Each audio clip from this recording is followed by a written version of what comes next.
महावीर जी की माता का नाम त्रिशला था। त्रिशाला का मतलब 3 अलग अलग शालाएं, 3 अलग अलग विश्वविद्यालय या 3 अलग अलग विचारधारा। और जब महावीर जी का जन्म होना था तब त्रिशाला के मन में 16 अलग अलग प्रकार के सपने थे। ये सपने सभी धर्मों को एक करते थे। इन सपनों में इंद्र भी थे, इन सपनों में कृष्ण भी थे, इन सपनों में लक्ष्मी भी थी। ये सपना एक ऐसा धर्म बनाना था जो निराकार और साकार दोनों मार्गों को एक करता था। यानी चंद्रगुप्त मौर्य और बिंदुसार ऐसे धर्म को प्रतिफलित कर रहे थे, ऐसे धर्म का प्रचार कर रहे थे जो सनातन धर्म की दृष्टि से एक बेहतरीन धर्म था। और इस समय आप जैन धर्म और बुद्ध धर्म को अलग करके ना देखें। ये अशोक के राज में होगा जब जैन धर्म और बुद्ध धर्म अलग अलग दृष्टि से देखा जाएगा। और आज की हमारी आधुनिक धारणाएं पहली, दूसरी और तीसरी बुद्ध ग्रंथों के ऊपर निर्मित है और इसलिए हमें जैन धर्म और बुद्ध धर्म अलग अलग लग रहे हैं। चंद्रगुप्त मौर्य ने नंद साम्राज्य को हराकर मगध और काशी दोनों पर अपना राज स्थापित कर लिया। यही नहीं, सिकंदर के मरने के बाद कई राज्य ऐसे थे जिन पर उसके सेनापतियों ने कब्जा कर लिया था।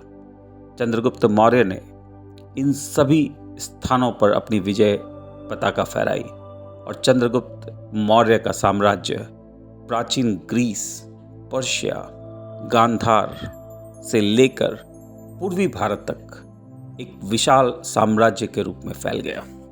चंद्रगुप्त मौर्य के साम्राज्य में खुशहाली थी, राजा दान कर रहे थे और बुद्ध धर्म की संस्थाएं जैसे संघ, विहार आदि का अभूतपूर्व विकास हुआ। मरीचि और कपिला के हाथों से बना यह बुद्ध धर्म सरल था और चूंकि विहारों को राजाओं द्वारा दान राशि प्राप्त होने लगी, ये विहार अभूतपूर्व गति से बढ़ने लगे। लोगों के लिए आसान हो गया कि वो विहार में चले जाएं, संन्यास ले लें। और संन्यास बड़ा आसान था, न तो कोई अनुशासन था और न ही कोई रोक टोक थी। विहार अल्प बुद्धि वालों से भर गए और ये समस्या प्रगाढ़ रूप लेने लगी। बुद्ध धर्म के विहार और संघ गणना में बढ़े, संख्या में बढ़े, परंतु इन विहारों और संघों से ऐश्वर्यता दूर थी। लोग यूं ही आरहत बनना शुरू हो गए। बुद्ध बनना जैसे आम बात हो गई। हर शिक्षक इस प्रतिद्वंद्विता पे लगा रहा कि उनके संघ में कितने आरहत बने हैं। एक उदाहरण ग्रंथों में पढ़ा जाता है कि एक शिक्षक ने इतने आरहत बना दिए कि हर आरहत के पीछे उसने 3 उंगली का स्थान रखा था। वो 3-3 उंगलियां कर कर बहुत बड़ी बड़ी गुफाएं बनने लग गई। मतलब आरहतों की संख्या अभूतपूर्व रूप से बढ़ गई और ये सभी आरहत, सभी बुद्ध बनने वाले लोग ऐश्वर्यता से दूर थे। ढोंगीपना, बनावटीपना और सिर्फ दिखावा चंद्रगुप्त मौर्य के राज में विकसित होने लगा। ये समस्या चंद्रगुप्त मौर्य के पुत्र बिंदुसार के राज में भी थी। बिंदुसार के बारे में ज्यादातर शास्त्र कुछ नहीं कहते, परंतु बिंदुसार अपने सलाहकारों के लिए प्रख्यात रहे हैं। उनके दरबार में बेहतरीन सलाहकार थे। इनमें से एक प्राचीन ग्रीस से आए हुए व्यक्ति थे जिनका नाम था जाम्बुलस। जाम्बुलस सही शब्द या सही नाम है या सिर्फ विशेषण है, ये ग्रंथों में नहीं मिलता, मगर उनकी बताई हुई बातें एक जामवंत की तरह जरूर थी। सनातन धर्म के शास्त्रों में जामवंत याद दिलाने वाला व्यक्ति है। वो पुरानी बातों को याद दिलाता है, वो युगों को फिर से लेकर आता है। जामवंत की बातें या जाम्बुलस की बातें जरूर कोई काम की रही होगी। बिंदुसार की कहानी में हमें 200 साल पहले जाना होगा, तब हमें जामवंत या जाम्बुलस की बात समझ में आएगी। बिंदुसार की कहानी बिंबिसार की कहानी है। इतिहास इन दोनों व्यक्ति को अलग अलग बताता है, परंतु बिंदुसार और बिंबिसार की कहानी में बहुत कुछ एक जैसा है। बिंबिसार की कहानी कहती है कि बिंबिसार गौतम बुद्ध के एक बहुत बड़े भक्त थे और राजा थे। ग्रंथों के हिसाब से जब बुद्ध जीवित थे तब उनके आखिरी क्षणों में, आखिरी वर्षों में आनंद ने बौद्ध संघों का प्रभुत्व लेना शुरू कर दिया था। बुद्ध के एक भाई थे जिनका नाम था देवदत्त। बुद्ध ग्रंथ उसे एक गलत और बुरे व्यक्ति की तरह दिखाते हैं। देवदत्त ने बुद्ध के सामने कुछ शर्तें रखी थी। देवदत्त ने कहा कि आपके संग में लोग आलसी हो रहे हैं, इन्हें ऐश्वर्यता से कुछ लेना देना नहीं है, आपको थोड़ा स्ट्रिक्ट होना पड़ेगा, थोड़ा अनुशासन लाना पड़ेगा। और उसने 5 विनय बुद्ध को सुझाए थे। इन विनयों में एक संग में रहने वाला शिष्य किस प्रकार से अपने जीवन को जिए इस बारे में कहा गया था। देवदत्त ने कहा कि ये शिष्य संग में नहीं, जंगलों में रहने चाहिए, इन्हें साधना करनी चाहिए, इन्हें भोग विलास से दूर रहना चाहिए। बुद्ध ने देवदत्त की बात नहीं मानी। उन्होंने इन विनयों को, इन नियमों को कानून नहीं बनाया और शिष्यों को उनकी स्वेच्छा से इन विनयों का क्या तो मानना या ना मानना उनके ऊपर छोड़ दिया। देवदत्त को यह बात रास नहीं आई। उसने बिंबिसार के पुत्र अजातशत्रु से मित्रता कर ली। उसने अजातशत्रु से कहा कि तुम अपने पिता की हत्या कर दो और सिंहासन पर बैठ जाओ। अजातशत्रु ने बिंबिसार की हत्या कर दी और देवदत्त ने एक अलग संघ बना लिया। इतिहास की माने तो बिंबिसार और अजातशत्रु बिंदुसार और अशोक से कम 150 साल पहले पैदा हुए होंगे, परंतु तथ्य कुछ और बताते हैं। बिंबिसार के पिता का नाम ग्रंथों में बहुत छुपे रूप से लिखे हैं। उनके बारे में कोई बात नहीं की गई और उनका नाम भाटिया कहा गया है। मैंने थोड़ी देर पहले साइरस के पुत्र भारदिया की बात की थी और मैंने कहा था कि चंद्रगुप्त मौर्य और कोई नहीं, शशिगुप्त है, जो पर्शिया में एक मर्सरेडी की तरह काम करते थे। शशिगुप्त और भारदिया का इतिहास कहीं ग्रंथों में लिखा नहीं मिलता, क्योंकि बहुत संभव है ये दोनों एक ही व्यक्ति थे। चंद्रगुप्त मौर्य ही साइरस का पुत्र था। इसमें विरोधाभास है, क्योंकि इतिहास इन दोनों घटनाओं के बीच 150 साल का फासला रखता है। देवदत्त को एक अलग दृष्टि से, एक बुरी दृष्टि से ग्रंथों ने दिखाया है, पर देवदत्त एक प्रभावी नाम है, क्योंकि अर्जुन के संघ का नाम भी देवदत्त था। एक तरफ जब ऐसा माहौल हो कि चारों तरफ संघ ही संघ फैले हो और हर संघ से सैकड़ों की मात्रा में आरत बन रहे हों, जिन्हें कुछ पता न हो, जिन्हें कुछ आता न हो, सिर्फ बनावटी दिखावा करके वो अपने आप को आरत या बुद्ध कह रहे थे। इस बीच देवदत्त की कहानी बहुत महत्वपूर्ण है, क्योंकि देवदत्त की कहानी वापस साधना की ओर ले जाती है, वापस कर्म योग की ओर ले जाती है। और कृष्ण की शिक्षा भी कर्म योग ही थी। श्री कृष्ण ने अर्जुन से कर्म करने कहा था। और यदि 400 ईसा पूर्व को देखें तो ये शिक्षा बहुत महत्वपूर्ण थी, क्योंकि हर संघ में लोग आलसी हो रहे थे। वो साधना की जगह सिर्फ भोग विलास में लगे थे, एक सरल मार्ग के मुखौटे के पीछे छुपे बनावटी आरत बन रहे थे। बात बिंबिसार की हो या बिंदुसार की, स्थिति बदलने वाली थी। स्थिति के अंदर अनुशासन लाना जरूरी था। ऐतिहासिक दृष्टिकोण को यदि सही मानते हैं तो बिंदुसार के 3 पुत्र हुए। वैसे तो माना गया है कि बिंदुसार के 100 से अधिक पुत्र थे, परंतु जो 3 मुख्य पुत्र थे वो थे सुशीमा, अशोक और वीताशोक। आपको इस बात को भी याद रखना जरूरी है कि अजातशत्रु का नाम भी चंड अशोक था।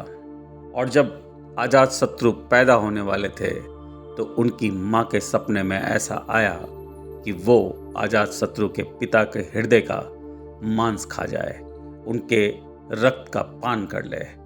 इस तरीके की बातें बुद्ध ग्रंथ में जरूर लिखी है, परंतु सत्य ये है कि एक आलस और विलासी संघ के अंदर अनुशासन की जरूरत थी। बिंदुसार के काल में स्थाविरा निकाय और महासंघ अलग अलग हो चुके थे। जहां स्थाविरा निकाय के अंदर अनुशासन था, वहीं महासंघ अनुशासन रहित था। जहां स्थाविरा निकाय में कड़े कानून थे, वहीं महासंघ एक अराजकता का प्रतीक था। बिंदुसार को गुप्तचरों ने बताया कि तक्षशिला में विद्रोह हुआ है और बिंदुसार ने अशोक को तक्षशिला भेजा। उसे हथियार उठाने से मना किया गया था। उसे कहा गया था कि शांतिपूर्वक तरीके से ही तक्षशिला की समस्या का समाधान किया जाए। जब अशोक वहां पहुंचे तो तक्षशिला के लोगों ने कहा कि उन्हें बिंदुसार से कोई आपत्ति नहीं है। ये कड़े कानून और अधिकारियों का रवैया उन्हें परेशान कर रहा है।